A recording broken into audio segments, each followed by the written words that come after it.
Assalamualaikum warahmatullahi wabarakatuh. Selamat pagi bagi adik-adikku sekalian. Perkenalkan, nama Bapak Junifer Susanto Demodusila.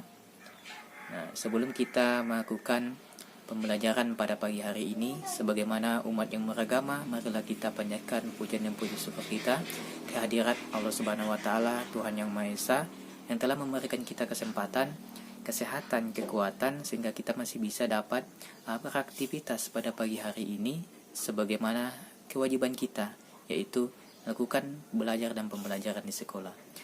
Tentunya tak lupa juga salawat dan salam juga kita panjatkan kepada Nabi besar Nabi Muhammad SAW, seorang revolusioner membawa angin perubahan yang membawa masyarakat jahiliyah pada waktu itu dari pemahaman yang sangat gelap, pemahaman dari alam kegelapan ke alam terang benderang, yaitu agama Islam. Topik kita pada pagi hari ini, topik pembelajaran kita pada pagi hari ini adalah berbicara tentang tata surya. Adik-adik pernah enggak malam-malam diam di emperan teras, duduk-duduk di depan teras rumah, lalu melihat ke atas langit? Ketika kita melihat ke atas langit, biasanya kita menghayal. Apakah itu menghayal tentang masa lalu, apakah itu menghayal tentang masa depan, dan sebagainya. Tapi pernah adik-adik perhatikan, ketika menghadap ke langit, pernah kita perhatikan kenapa planet-planet, bintang-bintang itu bisa berada di sana? Lebih jauh lagi, pernah kita berpikir dari mana planet-planet itu terbentuk, bagaimana bumi terbentuk, dan bagaimana tata surya itu terbentuk? Itulah yang akan kita pelajari pada pagi hari ini. Setelah ditelusuri lebih jauh, ternyata pada saat ini ada 5 teori tentang pembentukan tata surya. Salah satunya adalah teori nebula. Kalau adik-adik men-share teori nebula di internet, maka adik-adik akan menemukan salah satu ilmuwan namanya Immanuel Kant. Jadi Immanuel Kant ini bukan hanya merupakan seorang filsuf, tetapi dia juga merupakan seorang ahli geologi, astronomi, dan ahli fisika. Terbukti dalam salah satu karyanya yang ditulis 1755. Nama judul karyanya yaitu The Universal Natural History and Theory of the Heaven. Jadi dalam karyanya itu dia mengatakan bahwa tata surya ini, alam semesta ini terbentuk dari debu dan gas yang berputar lambat dan memiliki cakram yang datar. Debu dan gas ini memiliki satu inti massa. Satu inti massa inilah yang kemudian kelak menjadi matahari. Bagian dari inti massa itu yang ada di pinggir-pinggirnya itu yang kemudian akan berputar secara lambat, memadat, mendingin, yang kelak akan menjadi planet yang mengorbit di inti dari masanya itu, yaitu matahari. Tentu pada zaman itu bukan hanya Kant yang berpikir tentang bagaimana proses tata surya ini terbentuk. Ada juga seorang ilmuwan dari Prancis namanya Pierre Simon de Laplace. Dia menulis sebuah buku pada tahun 1796. Judul bukunya The Exposition of a World System. Berbeda dengan Kant. Kalau Kant tadi mengatakan bahwa alam semesta ini terbentuk dari debu dan gas yang berputar secara lambat, maka Laplace dia mengatakan bahwa alam semesta ini terbentuk dari debu dan gas yang berputar secara cepat, yang memiliki inti massa yang sangat panas. Dari kecepatannya itu, maka dia akan melontarkan debu dan gas itu di bagian inti massanya. Bagian yang terlontarkan debu dan gas tadi itulah yang akan kelak menjadi memadat, mendingin, mengeras, dan menjadi sebuah planet. Sumber dari inti massa itulah yang kelak akan menjadi matahari. Seperti itu. Teori kedua adalah teori awan debu atau the dust cloud theory. Teori awan debu ini pertama kali diperkenalkan oleh Carl Friedrich von Weizsäcker, lalu disempurnakan oleh Gerard Peter Kuiper. Teori awan debu sebenarnya ini hampir sama dengan teori nebula tadi.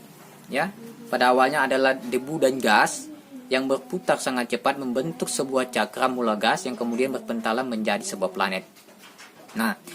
Yang membedakan dengan teori nebula adalah prosesnya. Jadi teori awan debu ini dia lebih kepada pemempatan.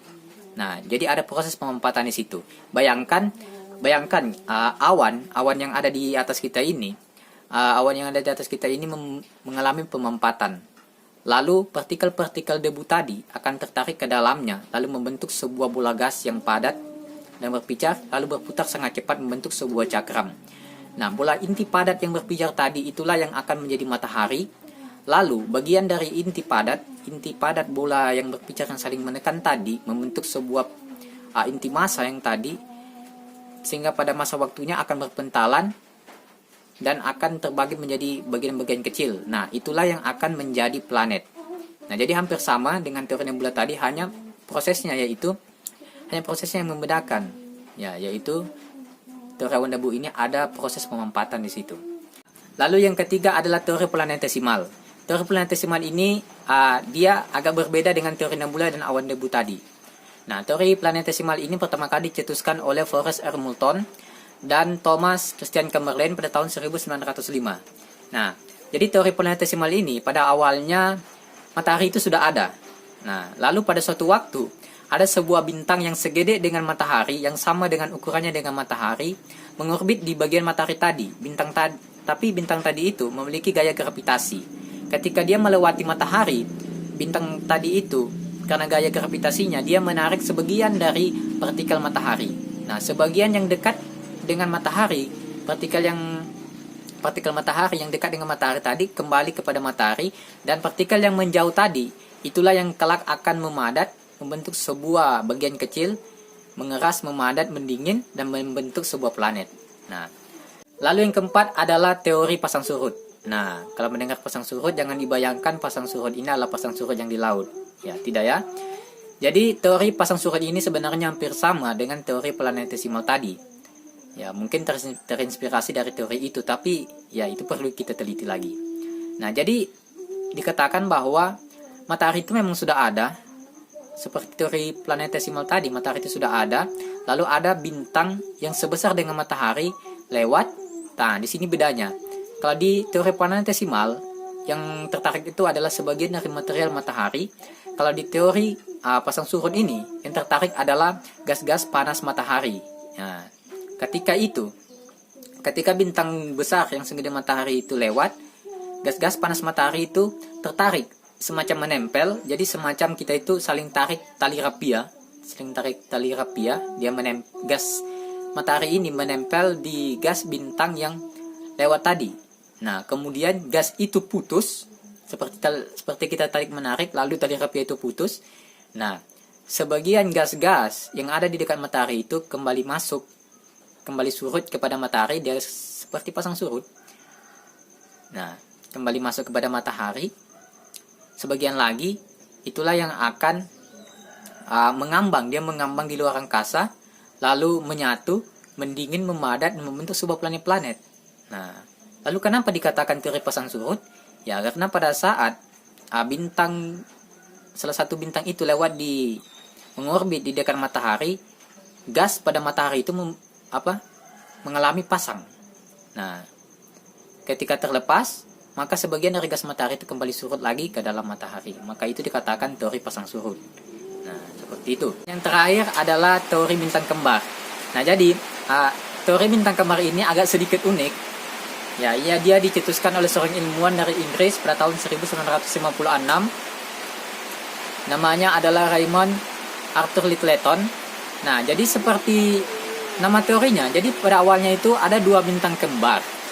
Dua bintang kembar ini ya sedang asik-asiknya, sedang harmonisnya, lalu tiba-tiba ada bintang dari luar, entah dari mana, dia menabrak salah satu bintang yang ada yang kembar tadi. Nah, bintang itu kemudian hancur berkeping-keping. Nah, bagian-bagian bintang yang dari hancur tadi perlahan-lahan mendekat karena bintang yang satunya ini memiliki gaya gravitasi. Bintang yang berkeping-keping hancur tadi, yang tertabrak tadi, itulah yang kemudian akan mengorbit pada salah satu bintang yang utuh tadi. Kan tadi ada dua bintang kembar. Nah, satu hancur, pecahan bintang yang hancur itu kemudian mengorbit pada bintang yang utuh tadi. Nah, bintang yang utuh tadi itulah yang kemudian menjadi pusat tata surya, yaitu matahari.